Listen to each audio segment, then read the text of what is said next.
Hello hi friends, welcome back to Black Sports. Friends, present అయితే Team India Afghanistan తోటి T20 series అయితే ఆడుతుందన్నమాట. So రీసెంట్గానే team India ఈ 3 మ్యాచ్ల T20 సిరీస్లో రెండింటిని అయితే కైవసం అయితే చేసుకుంది. సో ఈ సిరీస్ని మనమైతే ఆల్రెడీ అయితే గెలిచామన్నమాట. ఫైనల్గా అయితే ఒక మ్యాచ్ ఉంది, అది కూడా చిన్నస్వామి స్టేడియంలో అయితే ఉంటుందన్నమాట, బెంగళూరులో. సో దీనికి సంబంధించినటువంటి మనం ఈ మ్యాచ్కి ప్రివ్యూ అండ్ అలానే ఇరు జట్ల ప్లేయింగ్ 11 కూడా ఎలా ఉంటుందో అయితే ఒకసారి చూద్దాం అనమాట. మనమైతే ఫస్ట్ ఆఫ్ఘనిస్తాన్ ప్లేయింగ్ 11 చూసుకున్నట్లయితే కనుక లాస్ట్ మ్యాచ్కి ఈ మ్యాచ్కి అయితే మేబీ అంత చేంజెస్ అయితే ఉండవు, ఎందుకంటే వాళ్ళు కూడా అయితే బ్యాటింగ్ పరంగా 172 రన్స్ అయితే చేశారనమాట. సో మంచిగా అయితే భారీగా అయితే రన్స్ అయితే చేశారు. మెయిన్గా మిడిల్ ఆర్డర్ అయితే మంచిగా అయితే పర్ఫామ్ అయితే చేస్తుంది అనమాట వాళ్ళు. సో ఓపెనర్గా వచ్చేసి గుర్బాజ్ అయితే ఉంటాడు. సో ఇతనే వికెట్ కీపర్గా ఉంటాడు. అండ్ అలానే వాళ్ళ కెప్టెన్ అయితే అతనితో పాటు ఓపెనింగ్ అయితే చేస్తాడనమాట, జార్డన్ వచ్చేసి. ఇంకా నెంబర్ 3లో వచ్చేసి నైబ్ అయితే వస్తాడు. అండ్ అలానే నెంబర్ 4లో ఉమర్జయ్, ఇంకా నెంబర్ 5లో వచ్చేసి మహమ్మద్ నబీ అయితే వస్తాడనమాట. నెంబర్ 6లో జర్డన్, నెంబర్ 7లో జెనెట్, నెంబర్ 8లో రెహమాన్, అండ్ నెంబర్ 9లో నూర్ అహ్మద్, నెంబర్ 10లో ఫజల్ హక్ ఫరూకి, నెంబర్ 11లో వచ్చేసి నవీనుల్ హక్ అయితే ఉంటారనమాట. సో వీళ్ళ ప్లేయింగ్ 11 అయితే ఎటువంటి మార్పులు అయితే ఉండేటువంటి అవకాశాలు అయితే లేవన్నమాట. సో ఇప్పుడైతే మనం టీమిండియా ప్లేయింగ్ 11 అయితే ఎలా ఉంటుందో చూద్దాం. సో ఫ్రెండ్స్, టీమిండియాలో కూడా మేబీ అంత చేంజెస్ అయితే ఉండవు, ఎందుకంటే మన టీమిండియా కూడా అయితే మంచిగా అయితే పర్ఫామ్ అయితే చేస్తుంది అనమాట.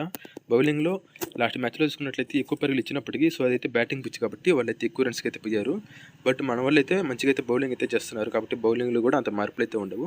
సో ఒకసారి అయితే ఇండియా ప్లేయింగ్ 11 కూడా ఎలా ఉంటుందో చూద్దాం. ఓపెనర్స్గా వచ్చేసి లాస్ట్ మ్యాచ్లో ఆడినటువంటి యశస్వి జైస్వాల్ అయితే బాగా ఆడాడు. సో అతనే కంటిన్యూ అవుతాడు రోహిత్ శర్మ తోటి. ఇంకా నెంబర్ 3లో వచ్చేసి విరాట్ కోహ్లీ, నెంబర్ 4లో శివన్ దూబే, ఇంకా నెంబర్ 5లో వచ్చేసి జితేష్ శర్మ అయితే మళ్ళీ వికెట్ కీపర్కి ఆడేటువంటి అవకాశాలు ఉన్నాయి ఫ్రెండ్స్, ఎందుకంటే అతను అయితే చాలా టాలెంటెడ్ అనమాట. కాకపోతే అతను ఫస్ట్ మ్యాచ్లో అయితే బాగా ఆడాడు, సెకండ్ మ్యాచ్లో విఫలమవడం అనేది అయితే జరిగింది. కాకపోతే అతనికి రేపు జరగబోయేటువంటి మ్యాచ్లో కూడా అవకాశం ఇస్తారని అయితే అనిపిస్తుంది. సో అతను అయితే వికెట్ కీపర్కి అయితే ఉంటాడు అనమాట. ఇంకా నెంబర్ 6లో రింకు సింగ్ యాజ్ యూజువల్గా ఉంటాడు. నెంబర్ 7లో అక్షర్ పటేల్, నెంబర్ 8లో రవి బిష్నాయ్, నెంబర్ 9లో హర్షదీప్ సింగ్, నెంబర్ 10లో ముఖేష్ కుమార్. అంతకు కావాలనుకుంటే కనుక రేపు ఆవేష్ ఖాన్ కూడా ప్లేయింగ్లో ఉన్నట్టు ఆడించేటువంటి అవకాశాలు ఉన్నాయి ఫ్రెండ్స్, ఎందుకంటే మనం చూసుకోవచ్చు చిన్నస్వామి స్టేడియం అనేది అది బాగా అయితే పేస్ బౌలర్కి అయితే అనుకూలిస్తుంది అనమాట. పేస్ బౌలింగ్ వేస్తాడు కాబట్టి ఒకవేళ మనం చెప్పలేం, ఎందుకంటే చిన్నస్వామి స్టేడియంలో అదొక చిన్న స్టేడియం అనమాట, చిన్న పిచ్ అయితే ఉంటుంది. సో భారీగా అయితే సిక్స్లు బౌండరీలు అయితే కొడుతూ ఉంటారు బ్యాట్స్మెన్స్. కాబట్టి మన వాళ్ళు అయితే లాస్ట్ మ్యాచ్లో చూసుకున్నట్లయితే ఎక్స్ట్రా స్పిన్నర్ తోటి అయితే వెళ్ళారనమాట. సో అంతకు ముందు మ్యాచ్ కూడా. కాబట్టి ఈ మ్యాచ్లో వచ్చేసి ఒక పేస్ బౌలర్ని అయితే యాడ్ చేసుకునేటువంటి అవకాశాలు ఉన్నాయి. ఇంకా మనం పిచ్ గురించి మాట్లాడుకున్నట్లయితే కనుక మనందరికీ తెలిసింది, ఐపీఎల్లో చూసుకున్నట్లయితే కనుక భారీ సిక్స్లు బౌండరీస్ అయితే కొడుతూ ఉంటారనమాట. సో ఇదైతే ఒక బ్యాటింగ్ పిచ్ అయితే చెప్పుకోవచ్చు, బౌలర్కి అయితే నైట్ మేర్ అయితే చెప్పుకోవచ్చు అనమాట.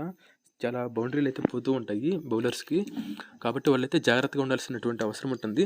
ఓకే ఫ్రెండ్స్, ఇదే అనమాట ఇవాళ వీడియో. మీకు నచ్చింది అనుకుంటాను. నచ్చితే కనుక ఈ వీడియోకి అయితే ఒక లైక్ చేయండి. అండ్ అలానే మన ఛానల్ కూడా సబ్స్క్రైబ్ అయితే చేసుకోండి ఫ్రెండ్స్. మనమైతే 500 సబ్స్క్రైబర్స్కి చాలా దగ్గరలో ఉన్నామన్నమాట. అండ్ అలానే మీకు మీ కుటుంబ సభ్యులందరికీ కూడా కనుమ పండుగ శుభాకాంక్షలు.